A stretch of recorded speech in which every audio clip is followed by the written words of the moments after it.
Assalamualaikum warahmatullahi wabarakatuh. Selamat pagi Mas dan Mbak semuanya. Selamat menjalankan 10 hari terakhir bulan Ramadan ya. Mas dan Mbak semuanya, seperti yang sudah kita sepakati untuk pertemuan kali ini kita menggunakan metode asinkron ya. Nah, ini mohon maaf dengan keterbatasan sarana karena kebetulan beberapa program di laptop saya itu terkendala, kemudian juga kebetulan suara di speaker di ini juga kurang memadai, maka saya menggunakan sarana yang ada di rumah ya. Mas dan Mbak semuanya, kemarin materi-materi sebelumnya kita sudah banyak membahas tentang berbagai macam metode yang digunakan untuk penilaian status gizi ya. Yang sudah kita bahas ada metode antropometri, kemudian biokimia dan juga klinis. Pertemuan hari ini kita akan melanjutkan dengan metode PSG, yaitu dengan penilaian konsumsi pangan atau sering disebut dengan dietary assessment ya, kalau orang gizi mengatakan dietary assessment. Nah, sumber bacaan yang kami sediakan yang ini insya Allah ada di perpustakaan, bisa Mas dan Mbak cari ya. Sudah banyak buku yang tersedia di perpustakaan kita. Mas dan Mbak, tujuan dari pertemuan hari ini adalah nanti mahasiswa diharapkan mengetahui ya tujuan dari penilaian konsumsi pangan, kemudian juga mengetahui berbagai metode dari penilaian konsumsi pangan, mengetahui faktor-faktor dalam pemilihan metode penilaian konsumsi pangan, dan mengetahui kesalahan-kesalahan yang sering dilakukan dalam penilaian konsumsi pangan. Nah, secara umum tujuan dari pengukuran konsumsi pangan ini adalah mengetahui gambaran umum konsumsi pangan individu, rumah tangga, kelompok, dan masyarakat, baik secara kualitatif maupun secara kuantitatif dalam rangka menilai status gizi tidak langsung. Jadi seperti yang sudah kita sampaikan di pertemuan pertama kita, bahwa pengukuran konsumsi pangan ini merupakan salah satu metode penilaian status gizi secara tidak langsung ya. Jadi memang pengukuran ini dilakukan untuk menilai status gizi, namun dengan cara melihat konsumsi pangan baik individu, rumah tangga, kelompok maupun masyarakat. Nah, tujuan khususnya terperinci ya, bisa nanti Mas dan Mbak pelajari secara detail ya.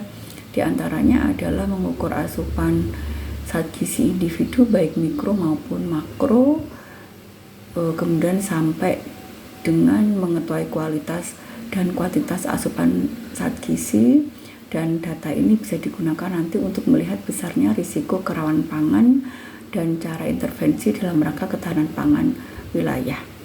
Nah, pengukuran ini juga nantinya itu bisa digunakan sebagai bahan formulasi dan evaluasi kebijakan pemerintah dalam bidang kesehatan dan pertanian. Nah, Mas dan Mbak semuanya, jadi banyak faktor yang akan kita pertimbangkan dalam pemilihan metode pengukuran konsumsi pangan baik individu, keluarga, kemudian kelompok maupun masyarakatnya. Faktor-faktor tersebut meliputi yang pertama tujuan penelitian, tujuan pengukuran. Jadi kita memilih metode itu tujuannya untuk apa? Apakah melihat status gizi individu atau melihat kelompok masyarakat begitu, atau keluarga begitu, sehingga metode yang dilakukan pasti akan berbeda. Kemudian jumlah responden yang diteliti ini juga akan mempengaruhi jenis penilaian konsumsi pangan yang kita lakukan, kemudian umur dan jenis kelamin dari responden, kemudian keadaan sosial responden, sosial ekonomi responden, kemudian ketersediaan dana dan tenaga. Jadi tiap metode PKP itu mempunyai kelebihan dan keterbatasan. Di antaranya adalah dana, besarnya dana yang digunakan untuk pengukuran. Nah, ketersediaan dana ini juga mempengaruhi pemilihan dari jenis untuk pengukuran konsumsi pangan.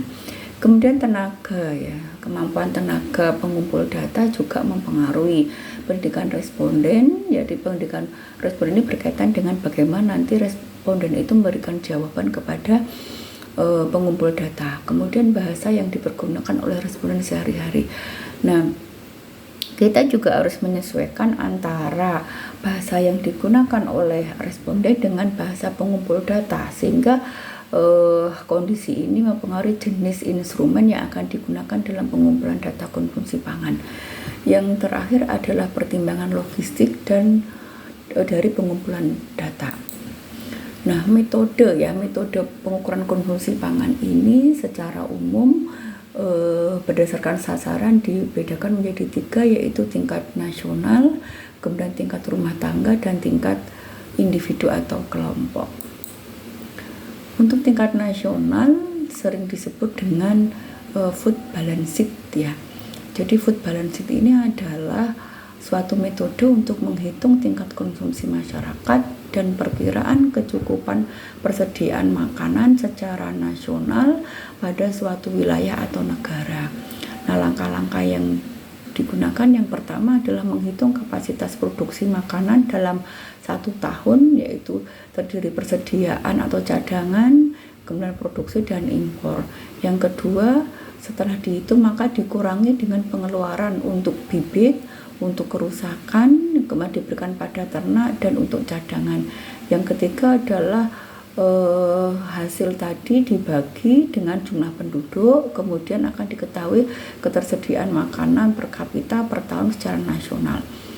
Nah, hasil yang diperoleh dari perhitungan ini didapatkan konsumsi kalori, protein, dan lemak per kapita per hari. Jadi itulah langkah-langkah yang kita gunakan untuk menentukan atau membuat food balance sheet.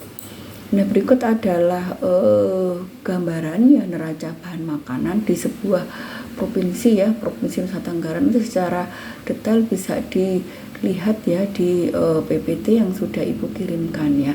Jadi di dalam neraca itu terdiri dari jenis bahan, kemudian input atau pemasukan, jadi produksinya itu inputnya, kemudian outputnya, keluarannya atau yang dikeluarkan, kemudian yang dari impor itu berapa, persediaannya berapa, ekspornya berapa. Nah, kemudian juga di dalam food balance sheet ini terdapat juga data tentang pemakaian dalam negeri, kemudian dengan konsumsi per kapita ya. Nah, untuk pemakaian dalam negeri ini meliputi jumlah secara umum atau total, kemudian yang digunakan untuk bibitnya, yang tercecer, yang dimakan ya. Itu gambaran tentang seperti apa sih neraca bahan makanan atau food balance sheet itu. Kemudian ini juga gambaran neraca bahan makanan ya secara umum secara nasional, yang terdiri dari tabel jenis bahan makanan, kemudian produksinya, kemudian perubahannya, impor, kemudian persediaan dalam negeri, kemudian ekspor dan penyediaan dalam negeri. Nah, secara rumah tangga atau tingkat rumah tangga, maka penilaian konsumsi pangan ini bisa menggunakan beberapa metode. Yang pertama adalah metode pencatatan atau food account, kemudian metode household atau recall 24 jam yang lalu tingkat rumah tangga, kemudian metode pencatatan rumah tangga atau household food record. Nanti akan kita jelaskan satu persatu pada bagian atau pertemuan berikutnya ya. Kemudian secara tingkat individu atau perorangan, maka pengukuran konsumsi pangan ini bisa kita lakukan dengan yang pertama metode recall 24 jam yang lalu, kemudian metode food record yang terdiri dari estimasi food record dan weight for food record ya. Kemudian metode dietary history dan metode food frequency. Dan selain nanti penjelasannya pada pertemuan berikutnya, nanti insya Allah di dalam praktek itu akan diperlihatkan ya beberapa instrumen-instrumen yang digunakan ya, baik secara individu maupun secara kelompok dan secara nasional ya. Demikian mungkin materi yang pertama ini, semoga bisa difahami. Assalamualaikum warahmatullahi wabarakatuh.